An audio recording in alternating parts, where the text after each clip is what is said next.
विद्यार्थियों, आज हम अपने इस वीडियो के माध्यम से अगला अध्याय अंकेक्षक के दायित्व, जिसके कि मैंने पीडीएफ आपको बना के पूर्व में भी भेजे थे, उस पर अपना एक व्याख्यान प्रस्तुत देंगे, जिसके अंतर्गत विभिन्न विश्वविद्यालयों में पूछे जाने वाले लघुत्तरात्मक एवं अति लघुत्तरात्मक प्रश्नों की जानकारी लेंगे। हमने देखा है विद्यार्थियों, अंकेक्षक के दायित्व के संबंध में दीवानी दायित्व और सापराध दायित्व, और जिसके अंतर्गत हमने देखा था कि नियोक्ता के प्रति दायित्व, जिसके अंतर्गत हमने देखा लापरवाही के लिए, कर्तव्य भंग के लिए और कंपनी विधान के अंतर्गत अंकेक्षक के क्या क्या दायित्व हैं। तीसरे पक्षकार के प्रति भी हमने देखा था कि अंकेक्षक के लापरवाही के लिए दायित्व, कपट के लिए दायित्व और नैतिक दायित्व के लिए दायित्व। अब जहाँ तक प्रश्न है लघुत्तरात्मक प्रश्नों का, जिसके संबंध में पहला महत्वपूर्ण प्रश्न जो सामान्यतः विभिन्न विश्वविद्यालयों में पूछा जाता है, लापरवाही एवं कर्तव्य भंग में प्रमुख अंतर क्या है। लापरवाही एवं कर्तव्य भंग में प्रमुख अंतर क्या है, इसके संबंध में हम देखते हैं विद्यार्थियों, यदि अंकेक्षक अपना कार्य उचित सावधानी व चतुराई से नहीं करता है तो वह लापरवाही कहलाती है। यदि अंकेक्षक अपना कार्य ही नहीं करता है तो इसे कर्तव्य भंग कहते हैं। अर्थात कहने का तात्पर्य है, यदि अंकेक्षक के द्वारा सावधानी एवं चतुराईपूर्ण कार्य नहीं किया जाता तो उसे हम लापरवाही कहते हैं, नेग्लिजेंस। और यदि अंकेक्षक द्वारा अपना कार्य ही नहीं किया जाता तो इसे हम कर्तव्य भंग की श्रेणी में रखते हैं। अगला प्रश्न है विद्यार्थियों, दीवानी दायित्व प्रमुख रूप से कितने प्रकार के होते हैं। दीवानी दायित्व प्रमुख रूप से दो प्रकार के होते हैं। पहला है नियोक्ता के प्रति दायित्व, जिसके अंतर्गत हम देखते हैं नियोक्ता के प्रति दायित्व के अंतर्गत लापरवाही के लिए दायित्व और कर्तव्य भंग के लिए दायित्व। तीसरा है कंपनी विधान के अनुसार दायित्व। अगला इसी के अंतर्गत दूसरा बिंदु महत्वपूर्ण, तीसरे पक्ष के प्रति दायित्व। तो कहने का तात्पर्य है, दीवानी दायित्व दो प्रकार के होते हैं। पहला नियोक्ता के प्रति दायित्व, जिसको कि 3 भागों में बांटा गया है। ए लापरवाही के लिए, दूसरा कर्तव्य भंग के लिए, तीसरा कंपनी विधान के अनुसार। और दूसरा दीवानी दायित्व जो है वो है तीसरे पक्षकारों के प्रति दायित्व। अगला प्रश्न जो विद्यार्थियों हैं, हम देखते हैं अगला प्रश्न, वैधानिक अंकेक्षक के दायित्व को कितने भागों में बांटा जा सकता है, उनके नाम बताइए। महत्वपूर्ण प्रश्न है, अति लघुत्तरात्मक। वैधानिक अंकेक्षक के दायित्वों को कितने भागों में बांटा जा सकता है, उनके नाम बताइए। जिसके अंतर्गत हम लिखेंगे, वैधानिक अंकेक्षक के दायित्वों को 2 भागों में बांटा जा सकता है। पहला है दीवानी दायित्व और दूसरा है सापराध दायित्व। दीवानी दायित्व और सापराध दायित्व। अगला प्रश्न इसी के अंतर्गत विद्यार्थी हम देखते हैं, कर्तव्य भंग में से आपका क्या आशय है या कर्तव्य भंग से आपका क्या अभिप्राय है। यदि कोई व्यक्ति एक विधि सम्मत कार्य को गलत ढंग से करता है, अथवा इसे अवैध विधि से करता है, अथवा उस कार्य को नहीं करता है। देखो, तीनों चीज़ें हैं। यदि कोई व्यक्ति एक विधि सम्मत कार्य को गलत ढंग से करे, अथवा इसे अवैध विधि से करे, या इस कार्य को करता ही नहीं है, जिसे करने का उसका कर्तव्य था, तो ऐसे व्यक्ति को हम क्या बोलेंगे, कर्तव्य भंग का दोषी माना जाता है। ऐसा व्यक्ति कर्तव्य भंग का दोषी कहलाएगा। अगला प्रश्न विद्यार्थियों, दीवानी दायित्व के संदर्भ में उचित सावधानी व चतुराई से क्या आशा है। तो कहने का तात्पर्य, जो दीवानी दायित्व है उसके संदर्भ में उचित सावधानी एवं चतुराई का मतलब बताएं। कई बार अपन ने विभिन्न पूर्व के चैप्टर्स के अंदर अध्याय में पढ़ा है, उचित सावधानी एवं चतुराई से तात्पर्य है सावधानी व चतुराई की वह मात्रा जो कि उस पेशे के औसत व्यक्ति द्वारा वैसी ही परिस्थिति में काम में ली जाती। तो कहने का तात्पर्य है उचित सावधानी एवं चतुराई का मतलब है कि अंकेक्षक को सामान्यतः उसी प्रकार से कार्य करना चाहिए जिस प्रकार से एक अन्य सामान्य व्यक्ति या अंकेक्षक कार्य करता। तो इसे हम उचित सावधानी एवं चतुराई की श्रेणी में रखेंगे। अगला प्रश्न है विद्यार्थियों, अंकेक्षक तीसरे पक्ष के प्रति कब उत्तरदायी होता है? यह भी एक महत्वपूर्ण प्रश्न है।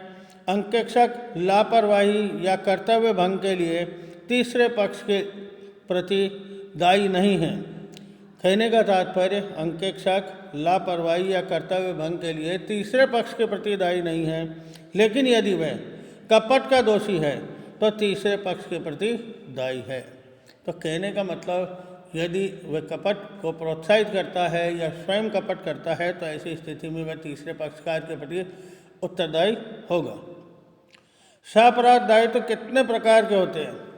सापराध दायित्व कितने प्रकार के होते हैं? नंबर 1 कंपनी अधिनियम के अधीन दायित्व और दूसरा भारतीय दंड संहिता के अधीन दायित्व, इंडियन पेनल कोड के अंतर्गत उसको उत्तरदायी ठहराना। अब हमने अतिलक उत्तरात्मक प्रश्नों के बाद विद्यार्थियों इस चैप्टर के संबंध में, इस अध्याय से संबंधित जो लघुत्तरात्मक 5-6 प्रश्न बनते हैं जिनमें से 3-4 ही इम्पॉर्टेंट है, यद्यपि मैं आपको सारे बतला रहा हूँ और इनको पढ़ें, लेकिन इनमें से जो अति महत्वपूर्ण है उनको आप छांट लें और 2-4 बार बाकी शेष प्रश्नों को पढ़ लें, जिससे यदि प्रश्न पूछा जाता है तो आपके दिमाग में उसका सारगर्भित उत्तर रहे कि भाई इस प्रकार से इस प्रश्न का हमें उत्तर देना है। पहला प्रश्न है, कर्तव्य भंग को सिद्ध करने के लिए कौन से 3 घटक हैं? अब कर्तव्य भंग को किस प्रकार से सिद्ध किया जाए? पहला, अंकेक्षक का नियोक्ता के प्रति कर्तव्य। जो अंकेक्षक के नियोक्ता के प्रति कर्तव्य होते हैं अंकेक्षक के द्वारा निभाए गए हैं अथवा नहीं। द्वितीय है, अंकेक्षक ने उस कर्तव्य का पालन नहीं किया या अवैध ढंग से किया। कहने का तात्पर्य यदि अंकेक्षक के द्वारा कर्तव्य की अनुपालना नहीं की गई है या अवैध ढंग से कार्य किया गया है तो ऐसी स्थिति में वह कर्तव्य भंग का दोषी है। तृतीय है, उसके कारण नियोक्ता को हानि हुई है।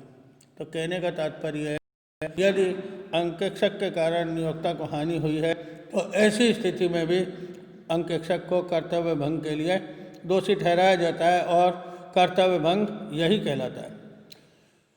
अगला प्रश्न है, लापरवाही को सिद्ध करने के लिए कौन से 3 घटक हैं? ये वापस से रिपीट हो रहा है प्रश्न। पहला उसमें उत्तर में लिखेंगे अंकेक्षक का नियोक्ता के प्रति कर्तव्य, द्वितीय है उचित सावधानी व चतुराई का अभाव और तृतीय है उसके कारण नियोक्ता को हानि हुई है। अगला है प्रश्न, अंकेक्षक के अनुबंध किए दायित्व से आपका क्या है आशय क्या है? अंकेक्षक के अनुबंध किए दायित्व से आपका क्या आशय है? यदि संस्था के में अंकेक्षक वैधानिक रूप से आवश्यक नहीं है तो अंकेक्षक के दायित्वों का निर्धारण नियोक्ता व अंकेक्षक के मध्य हुए समझौते के आधार पर निर्धारित किया जाता है। इसे ही अंकेक्षक के अनुबंध किए दायित्व कहा जाता है। तो कहने का तात्पर्य है यदि संस्था में अंकेक्षक वैधानिक रूप से आवश्यक नहीं है तो ऐसी स्थिति में अंकेक्षक के दायित्वों का निर्धारण नियोक्ता व अंकेक्षक दोनों के मध्य हुए अनुबंध या इकरार के आधार पर निर्धारित किया जाता है। इसे ही अंकेक्षक का अनुबंध किए दायित्व कहा जाता है। अगला प्रश्न विद्यार्थियों, उन दशाओं के बारे में बतलाइए जिनमें अंकेक्षक भारतीय दंड संहिता में सापराध दायित्व के लिए उत्तरदायी है। अर्थात उन परिस्थितियों के बारे में बतलाइए जिसमें अंकेक्षक इंडियन पेनल कोड के अनुसार उत्तरदायी है।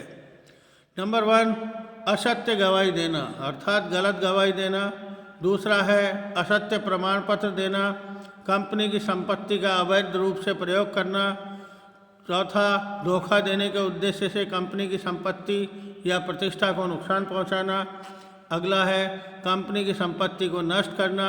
और अगला नेक्स्ट है अंतिम, खातों में जालसाजी करने पर। तो इन 6 परिस्थितियां हैं जिनके तहत अंकेक्षक को भारतीय दंड संहिता के अंतर्गत सापराध दायित्व या उत्तरदायित्व ठहराया जा सकता है। लास्ट में विद्यार्थियों अंतिम प्रश्न जो है वो है विद्यार्थियों,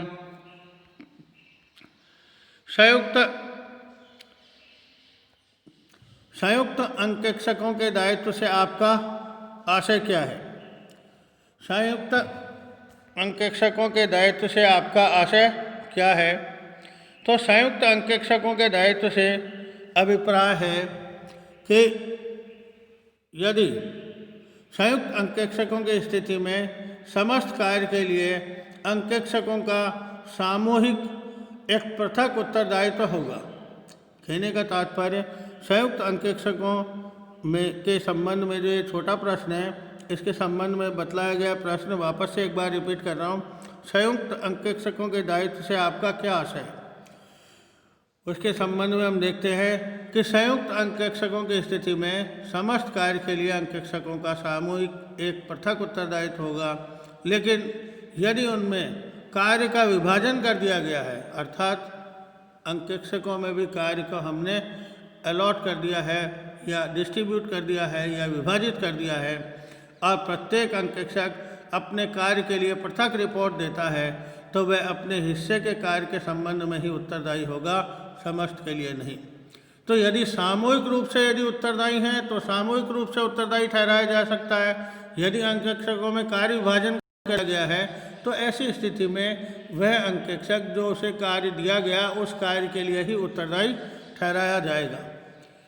अंत में अंतिम प्रश्न जो कि मैं आपको बतला रहा हूँ, बिना पारिश्रमिक कार्य करने वाले अंकेक्षकों के क्या दायित्व है? अर्थात वे अंकेक्षक जिन्हें किसी भी प्रकार के अंकेक्षण कार्य के संबंध में कोई पारिश्रमिक का भुगतान नहीं किया जाता।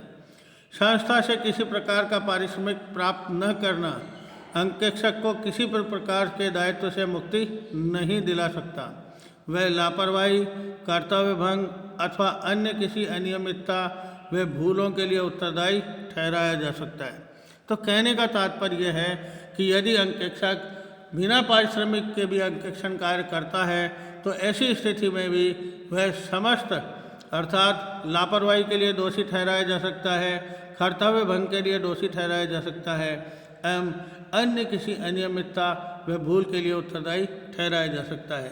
तो कहने का मतलब अंकेक्षक अपने आप को बचा नहीं सकता कि मेरे द्वारा किसी प्रकार के पारिश्रमिक का भुगतान नहीं प्राप्त किया जा रहा है, ऐसी स्थिति में मुझे दोषी नहीं ठहराया जा सकता है। यदि वह अंकेक्षण कार्य करता है तो ऐसी स्थिति में उसे इन सभी चीज़ों के लिए दोषी ठहराया जा सकता है। अंत में विद्यार्थियों, ये चैप्टर बड़ा महत्वपूर्ण था, जिसके कई बार प्रश्न मैंने जो दिखाए हैं आपको PDF के फॉर्म में समय समय पर विभिन्न विश्वविद्यालयों में आए हैं।